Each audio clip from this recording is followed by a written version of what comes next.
Every time we go out to eat, my girlfriend orders something exotic and hates it, then expects to switch meals with me. Alright, I'm going to try to get this all out because I've been holding on to it for too long.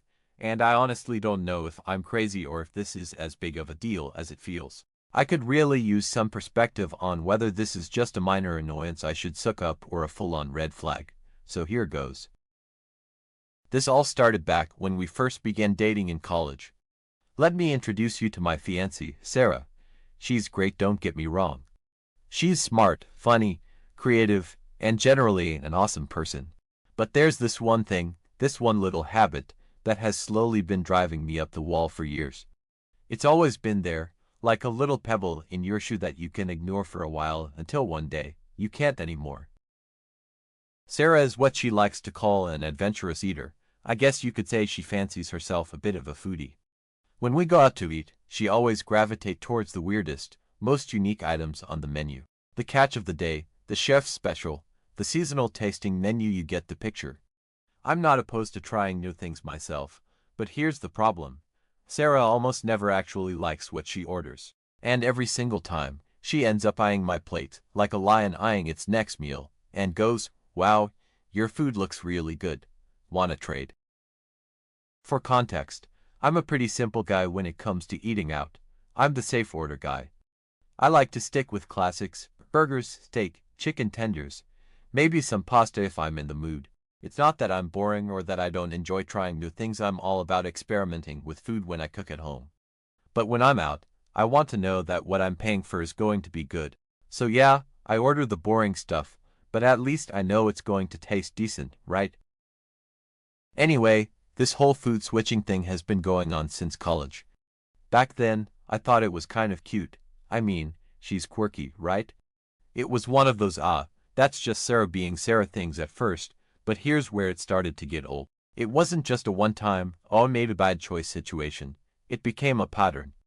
Every time we went out, it was the same story. Sarah orders something adventurous, hates it, and then tries to switch plates with me. Sometimes, what she orders is fine, and I'll just suck it up and eat it.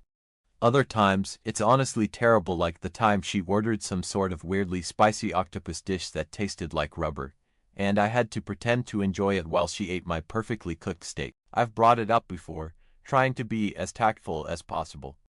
I've said things like, "Hey, maybe just go with something you know you'll like." But she always waves me off, saying that being adventurous is part of what makes her fun and that I'm just too predictable. She thinks it's what makes her unique, and I get that. But the thing is, I don't feel like I'm being heard in this situation. I've told her, over and over again, that I don't want to switch plates every single time we go out, but it never changes. She just laugh and say, "Come on, you know me, it's part of the fun." Meanwhile, I'm sitting there with her soggy, overcooked food, feeling like a chump. This all came to a head last night. We play in this beach volleyball league with some friends, and after the game, everyone decided to hit up this local sports bar. You know the type, cheap beer, fried food, and way too many TVs playing sports from every possible angle. I'm starving by this point, so I go for something simple: chicken tenders and fries. It's a sports bar. You can't go wrong with chicken tenders, right? Sarah, on the other hand, starts scanning the menu like she's at some Michelin star restaurant. And of course, she spots the snow crab special and immediately lights up. Now, let me set the scene here. This is a divey, sticky floor sports bar. The kind of place where you just know anything that's not fried or grilled is probably going to be sketchy at best. So I straight up begged her, like, please just get something safe. I even said, "Come on, babe, it's a sports bar. Crab legs here." Really? But she just rolls her eyes and calls me boring. "Live a little," she says. "You always order the same thing." So she orders the crab legs, and I can already feel my stomach sinking. The food comes out, and as soon as the plate hits the table, I know it's a disaster. The crab legs are pale, shriveled, and honestly, they smell a little off. Sarah cracks one open, takes a bite, and immediately makes that face. You know the face I'm talking about, the one where she realizes she's made a huge mistake but doesn't want to admit it yet. Then she glances over at my plate, all wide-eyed, and I just knew what was coming next. "I don't really like these. Can we trade?" This time, I'd had enough. I was starving. I'd just spent the last 2 hours running around the beach, sweating my ass off, and all I wanted was my chicken tenders. So I said, "No, I'm not switching. You can send them back or order something else, but I'm not giving you my food." Cue the meltdown. She goes from 0 to 100 in seconds.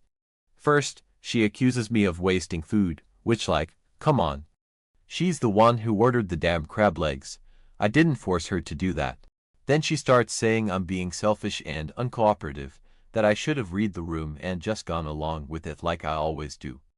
I told her, flat out, that I was tired of always giving up my food and that she needs to be responsible for her own choices. She starts crying full on, tears streaming down her face, right there in the middle of the bar. Everyone's staring at us, and I'm just sitting there like, what the hell am I supposed to do now? She demanded we leave, but I refused. I told her, no, I'm hungry. I'm eating my food. I mean, come on, I was starving. Why should I have to go home because she made a bad choice? She storms out, calls an Uber, and leaves me sitting there, eating my chicken tenders while everyone in the bar is awkwardly pretending not to notice what just happened. So there I am, sitting alone at the bar, with my plate of chicken tenders in front of me, feeling like a complete idiot. The worst part wasn't even the fact that she left in a huff and that everyone in the bar saw us implode. It was the fact that this wasn't just about chicken tenders. It never really was, right? This was about something deeper, something that had been building up for way too long, and it just hit its boiling point. I sat there in silence for a bit, not even really tasting my food, just kind of pushing it around with my fork, lost in my own head. A couple of our friends tried to give me awkward looks like they were sorry but also didn't want to get involved. I mean, what were they going to do, right? This was between me and Sarah, and I knew at that moment that I had to figure out a way to fix this. But part of me wondered, was it even fixable? After finishing my food, and by finishing, I mean forcing myself to eat even though I'd lost my appetite, I paid the bill and made my way out of the bar. The Uber app said it would take about 15 minutes to get back home, so I used that time to think about what just happened. I felt torn.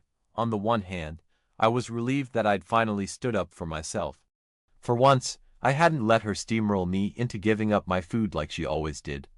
But on the other hand, this was Sarah, the girl I loved, the person I was planning to marry. And here I was, driving home alone because I refused to trade plates. Was this really what our relationship had come to? I couldn't stop thinking about her crying at the bar. She always did this thing when she got really upset. Her face would turn bright red, and she'd get these big, fat tears that just poured down her cheeks. Seeing that always broke me a little, even when I knew she was being unreasonable. So, as much as I felt like I wasn't in the wrong, I also couldn't stand the idea of her being upset. When I got home, the apartment was empty, and her stuff was still scattered around like she'd just left in a hurry. There was no note, no text, nothing. I thought maybe she'd come back by now, but it was just me and the silence. I figured she'd gone to her best friend, Jess, because that's where she usually went when we had arguments like this. Jess always had Sarah's back, no matter what. They've been friends for years, so I couldn't even blame her. Still, I didn't like the idea of her venting to Jess, making me out to be the bad guy in all of this, but at the same time, I didn't want her to be alone. After pacing around the apartment for a while, I finally caved and called her. It rang a couple of times before she picked up, her voice soft and a little shaky, like she'd been crying for hours but was trying to keep it together. "Hey," I said, my voice more uncertain than I expected. "Hey," she replied, and for a second, there was this awkward silence between us. The kind where you both know you've been in the wrong but don't want to admit it yet. "Where are you?" I asked, even though I had a pretty good idea. "At Jess's place," she said, confirming my suspicion. I was hungry, and she made me dinner. Of course, I could practically picture Sarah sitting at Jess's kitchen table, a comforting plate of food in front of her, Jess telling her that everything was going to be fine, that I was the jerk in this situation. I clenched my jaw for a second because, yeah, part of me felt like I should have been the one feeding her, but also, this was her doing. She made the choice, she ordered the food. and I wasn't about to apologize for not trading my meal with her. But still, there she was, eating dinner that her best friend had made her while I was at home alone, replaying the whole thing in my head. "I'm glad you're eating," I said, trying to sound neutral even though a little bit of resentment slipped through. "Yeah," she mumbled. Another pause. I could hear her shifting around on the other end of the line like she was waiting for me to say something important, to make this all better. But what was I supposed to say? I was really upset, okay? I didn't mean for it to get so out of hand. "I know," I said. "But Sarah, I'm tired of this. It's not just about the food, it's about the fact that every time we go out, because you order food and then want to switch with me. I love you, but it's frustrating. I don't want to keep doing this." I took a deep breath, feeling the tension start to melt away just a little. "Look, I don't want to fight about this anymore. Why don't we meet somewhere tomorrow? I don't care where, we can go to a restaurant you like, and we can talk this out in person. I miss you, okay?"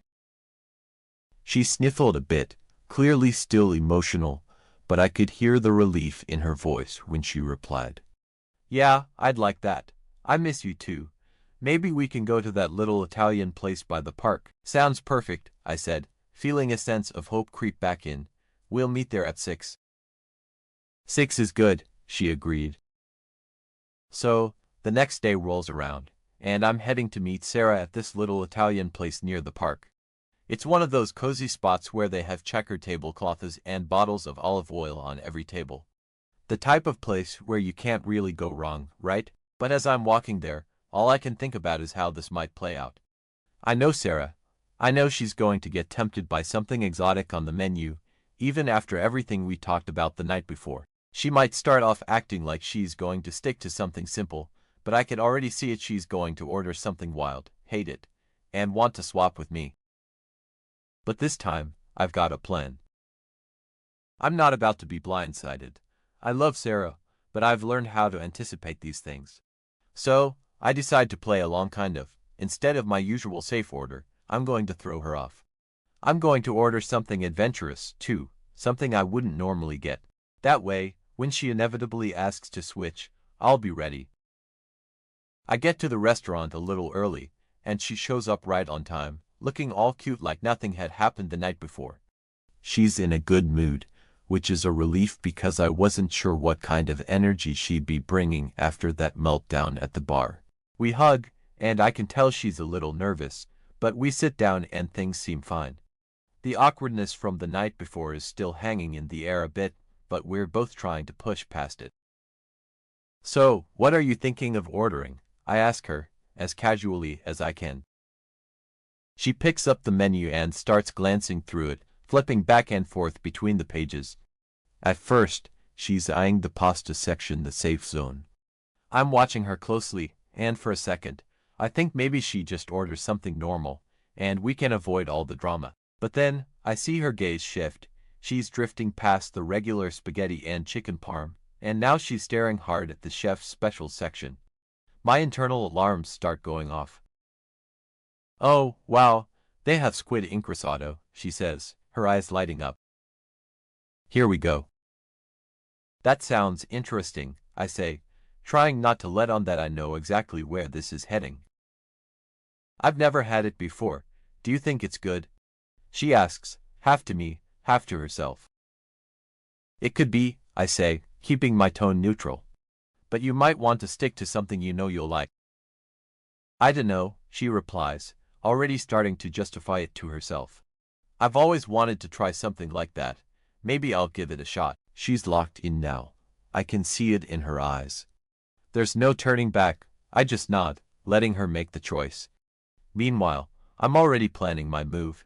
When the waiter comes over, she orders the squid ink risotto, full of confidence, and I casually throw in my own wild card, a seafood pasta with anchovies, capers, and mussels. Not exactly chicken tenders. The waiter takes our menus, and we settle into some small talk, but I can tell she's getting excited about the risotto. She's talking about how she wants to be more adventurous and how she's glad we're past the fight from the night before, and honestly, I'm glad too. It feels good to be on the same page, or at least to seem like we are, but deep down, I know what's coming. When the food finally arrives, the waiter places the black, inky risotto in front of her, and I get my seafood pasta. It smells great, but I already know what my strategy is. Sarah picks up her fork, eyes wide with anticipation, and takes the first bite. I'm watching her out of the corner of my eye as I twirl some pasta onto my fork, pretending like I'm totally absorbed in my own dish. Her face immediately scrunches up, just slightly at first, but it's enough to tell me everything I need to know. She tries another bite, then another, but it's not long before she sets her fork down with a frustrated sigh. I don't think I like this, she says, almost like she's disappointed in herself for not liking it. It's really salty and kind of, I don't know, inky. I hold back a smile. This is exactly what I expected. Do you want to switch? She asks, her voice tinged with hope. I'm sure your pasta's good. This is the moment I've been waiting for. I pause for a second, like I'm considering it, then I nod. Sure, let's switch. She beams at me, thinking everything is back to normal, and we trade plates. But the second she takes a bite of my dish, her face falls. Her eyes widen, and I can tell she's trying hard to hide her shock. This has anchovies, she stammers. Yup, I say, keeping my tone casual. And mussels, it's pretty strong. She stares at the plate in front of her, clearly regretting everything. I take a bite of the squid ink risotto just to sell the whole thing, and to be fair, it's not great. But I power through it, keeping my expression neutral. So, do you want to switch back? She asks, her voice now a little sheepish.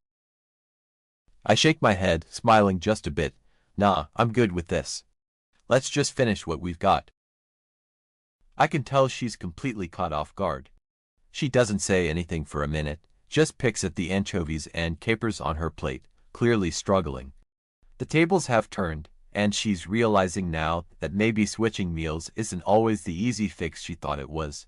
And honestly, it feels kind of good to see her finally understand what I've been dealing with. After a while, she puts her fork down again and sighs. I think I made a mistake, she admits, glancing up at me.